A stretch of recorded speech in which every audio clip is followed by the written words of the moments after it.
निश्चितपणे अशा जिथे टंचाई आहे तिथे आपण कलेक्टरला अधिकार दिलेले आहेत.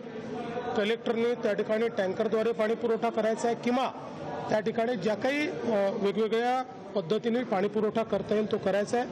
आपल्याला कल्पना आहे की महाराष्ट्रामध्ये एप्रिल आणि मे हे 2 महिने असे असतात की ज्या काळामध्ये खूप भागामध्ये पाणी टंचाई तयार होते.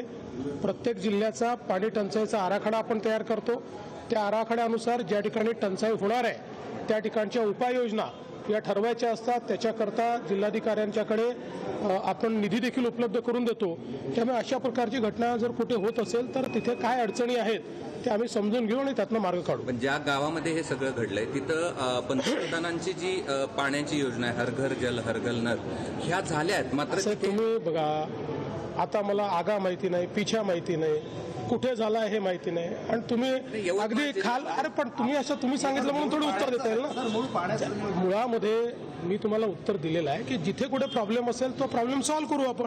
भगवद्गीतेचा सन्मान हा आंतरराष्ट्रीय पातळीवर झाला आहे. युनेस्कोच्या यादीमध्ये भगवद्गीता आणि भरतमुनीच्या नाट्यशास्त्राचा समावेश करण्यात आला आहे. ही भारतासाठी आनंदाची बाब आहे. फार आनंदाची बाब आहे. याचं कारण आहे की भगवद्गीता हा केवळ धार्मिक ग्रंथ नाही आहे.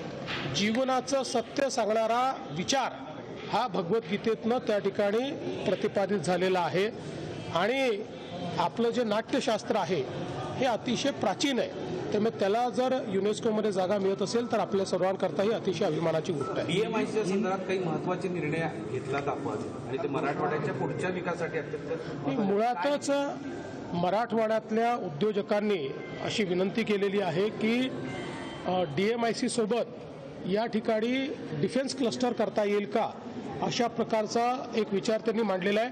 निश्चितपणे आम्ही तो पडताळून पाहतो आणि तो शक्य असेल तर आम्ही जरूर करू. हिंदी भाषा लादू नका, सक्ती करू नका असं अनेक साहित्यिक म्हणताय. याच्यावर मी परवाच बोललेलो आहे. मी त्याच्या संदर्भात पहिलेच बोललेलो आहे. महाराष्ट्रामध्ये मराठी भाषा ही कंपल्सरी आहे. सर्वांना मराठी भाषा अनिवार्य आहे. मराठी भाषा शिकलीच पाहिजे. त्याच्यासोबत दुसरी कुठली भाषा शिकायची असेल तर ती भाषा शिकता येते.